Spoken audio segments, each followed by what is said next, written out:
बिस्मिल्लाहिर्रहमानिर्रहीम बिस्मिल्लाहिर्रहमानिर्रहीम इन्नल्लाह व मलाइकतहु यसल्लूना अलन नबी या अय्युहल्लज़ीना आमनु सल्लु अलैहि व सल्लिमु तस्लीमा। अस्सलाम वालेकुम students. Physics 10th class unit number 12 geometrical optics हमारा कंटिन्यू है, जिसमें हम आज डिस्कस करेंगे टाइप्स ऑफ रिफ्लेक्शन है। उसमें रेगुलर है, इर्रेगुलर है, इस तरह बेसिक टर्म्स हैं associated to rays, light rays, जिसमें इंसिडेंट रे है, रिफ्लेक्टेड रे है, नॉर्मल क्या होता है, एंगल ऑफ इंसिडेंस क्या होता है, एंगल ऑफ रिफ्रैक्शन क्या है, रे ऑफ लाइट किसे कहते हैं। तो ये बेसिक टर्म्स जो हैं वो डिस्कस करेंगे। समटाइम्स शॉर्ट क्वेश्चन में आ जाती हैं, तो इसको स्टूडेंट जो है वो इजी समझते हुए इग्नोर कर देता है, लेकिन उस वक़्त कन्फ्यूजन होती है। तो सबसे पहले स्टूडेंट्स टाइप्स ऑफ रिफ्लेक्शन की तरफ हम चलते हैं। इससे प्रीवियस लेक्चर में हमने रिफ्लेक्शन ऑफ लाइट को डिस्कस किया है कि रिफ्लेक्शन ऑफ लाइट क्या होती है, कि जब लाइट रेज जो है वो किसी मीडियम ट्रैवल करते हुए किसी मीडियम की सरफेस के साथ स्ट्राइक होती है, तो आफ्टर स्ट्राइकिंग बाउंस बैक हो जाती है इनटू द सेम मीडियम। ये फिनोमिना रिफ्लेक्शन ऑफ लाइट कहलाता है। लेकिन यहाँ पे हम टाइप्स की बात करेंगे तो student there are two types of reflection. Number 1 is regular reflection, number 2 is irregular reflection. तो रेगुलर रिफ्लेक्शन क्या होती है? The reflection by smooth surface. Regular reflection के लिए सरफेस का स्मूथ होना ज़रूरी है, उसका फ्लैट होना ज़रूरी है, और उसमें जो इंसिडेंट रेज हैं आफ्टर स्ट्राइकिंग जो है जब रिफ्लेक्ट होंगी तो वो पैरेलल होंगी टू ईच अदर। तो देन जो है वो सरफेस वो रिफ्लेक्शन जो है रेगुलर कंसीडर होगी, अदरवाइज नहीं होगी। इसमें देखें the reflection by smooth surface in which all the reflected rays are parallel to each other is called regular reflection. तो इसमें देखें ये हमारे पास एक स्मूथ सरफेस है। अब यहाँ पे इंसिडेंट रे ये ट्रैवल करते हुए स्ट्राइक हो रही है, आफ्टर स्ट्राइकिंग ये रिफ्लेक्ट हो रही है। अब इस तरह ये सेकंड रे जो है वो स्ट्राइक होने के बाद रिफ्लेक्ट हो रही है। अब इस तरह देखें नंबर ऑफ रेज जो है वो इंसिडेंट जो है वो स्ट्राइक हो रही हैं, आफ्टर स्ट्राइकिंग रिफ्लेक्ट हो रही हैं बैक। तो इसमें देखें सभी क्या हैं, पैरेलल है टू ईच अदर। तो इस तरह की जो रिफ्लेक्शन होती है उसे हम रेगुलर रिफ्लेक्शन कहते हैं। तो स्टूडेंट सेकंड टाइप जो है वो हमारे पास है इर्रेगुलर रिफ्लेक्शन की। तो इसमें क्या होता है, जैसे इसमें कहा हमने हमें स्मूथ और फ्लैटी सरफेस जो है रिक्वायर होती है, लेकिन इसमें इर्रेगुलर रिफ्लेक्शन में जो है वो रफ सरफेस होती है। The reflection by rough surface in which all the reflected rays are not parallel to each other is called irregular reflection. इसमें देखिए ये हमारे पास सरफेस जो है वो स्मूथ नहीं है, फ्लैट नहीं है, बल्कि इर्रेगुलर है, जिगजैग है। अब यहाँ पे देखें ये रे जो है वो आ रही है, ठीक है, स्ट्राइक हुई है और रिफ्लेक्ट बैक हो गई है, बाउंस बैक हो गई है, ठीक है। इसी तरह देखें जितनी भी रेज जो है वो स्ट्राइक हो रही हैं आफ्टर स्ट्राइकिंग बाउंस बैक हो रही हैं, और इनमें कोई भी सीक्वेंस नहीं है, कोई कितने एंगल पे है, कोई ज़्यादा एंगल पे है, कोई कम एंगल पे है। तो इस तरह की जो रिफ्लेक्शन है उसे हम इर्रेगुलर रिफ्लेक्शन कहते हैं। अब चलते हैं हम बेसिक टर्म्स की तरफ।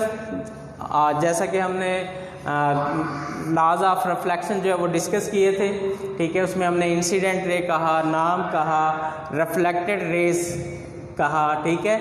अब हम वन बाय वन जो है इनको डिफाइन करते हैं कि इंसिडेंट रे क्या होती है। तो स्टूडेंट यहाँ पे डायग्राम भी मैंने ड्रॉ की है, ये देखें रे ऑफ लाइट जो ट्रैवल करते हुए देखें सरफेस मीडियम सरफेस के साथ स्ट्राइक हो रही है, ठीक है। अब इंसिडेंट रे को हम प्रॉपर डिफाइन करेंगे। The ray of light coming from source of light is known as incident ray. कि ये रे ऑफ लाइट जो है किसी सोर्स से आ रही है, खा वो सोर्स सन है, खा वो सोर्स जो है वो ट्यूब लाइट है, एनर्जी सेवर है, वट एवर जिस भी किस्म का जो है वो सोर्स है, जो रे ऑफ लाइट सोर्स से आएगी उस रे ऑफ लाइट को हम क्या कहेंगे, इंसिडेंट रे कहेंगे।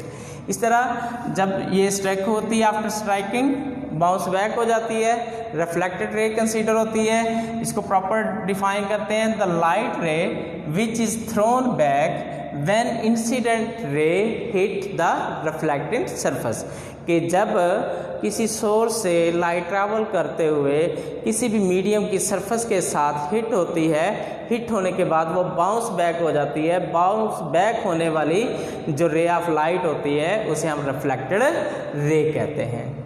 तो स्टूडेंट थर्ड पॉइंट हमारा है नॉर्मल क्या है, परपेंडिकुलर किसे कहते हैं। एक लाइन होती है at the right angle. Right angle का मतलब क्या है, जो 90 डिग्री के एंगल पे ड्रॉ की गई है, to the plane is called normal to the surface. अब देखिए जैसे ये लाइन है, ये अब लाइन ड्रॉ की गई है, ये देखिए ये एंगल भी सरफेस के साथ 90 का बन रहा है, इधर से आप देख लें ये भी एंगल 90 डिग्री का बन रहा है। तो ये ऐसी लाइन होती है जो सरफेस के साथ 90 डिग्री का एंगल फॉर्म कर रही होती है, इसे हम नॉर्मल कहते हैं, परपेंडिकुलर भी कहते हैं। इस तरह एंगल ऑफ इंसिडेंस, अब यहाँ पे देखें ये इंसिडेंट रे आ रही है, ये नॉर्म है और इसके बिटवीन एंगल जो है, अब इसको प्रॉपर हम डिफाइन करते हैं कि एंगल ऑफ इंसिडेंस होता क्या है।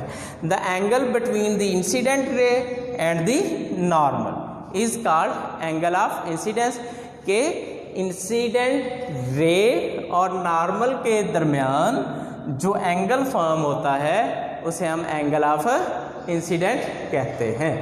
इसी तरह एंगल ऑफ रिफ्लेक्शन क्या है जी, अब देखें ये इंसिडेंट रे आई, सरफेस के साथ हिट हुई, बाउंस बैक हो गई। बाउंस बैक होने वाली रे को हमने रिफ्लेक्टेड रे कहा।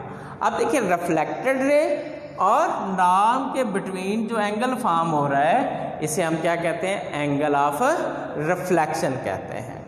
इसी तरह रे ऑफ लाइट से क्या मीनिंग लेते हैं, रे of light the direction of path, the direction of path taken by light, कि लाइट जो जिस पाथ की डायरेक्शन लेती है उस डायरेक्शन ऑफ पाथ को क्या कहते हैं, by light is known as ray of light. उसके बाद बीम ऑफ लाइट है जी, ये beam of light, stream of light energy, stream of जिसमें बहुत सारी रेज जो हैं वो इकट्ठी होके किसी पॉइंट के ऊपर फोकस करती हैं या किसी पॉइंट के ऊपर अकर होती हैं, तो उस स्ट्रीम ऑफ लाइट को जिसमें बहुत सारी रेज आती हैं उसे हम क्या कहते हैं, बीम ऑफ लाइट कहते हैं। फॉर एग्ज़ाम्पल गाड़ी की हेडलाइन की बात कर लें, बाइक की हेडलाइन की बात कर लें, उसमें बहुत सारी रेज जो है वो इमर्ज आउट हो रही होती हैं, तो वो एक बीम बना रही होती हैं। तो स्टूडेंट ये थी बेसिक टर्म्स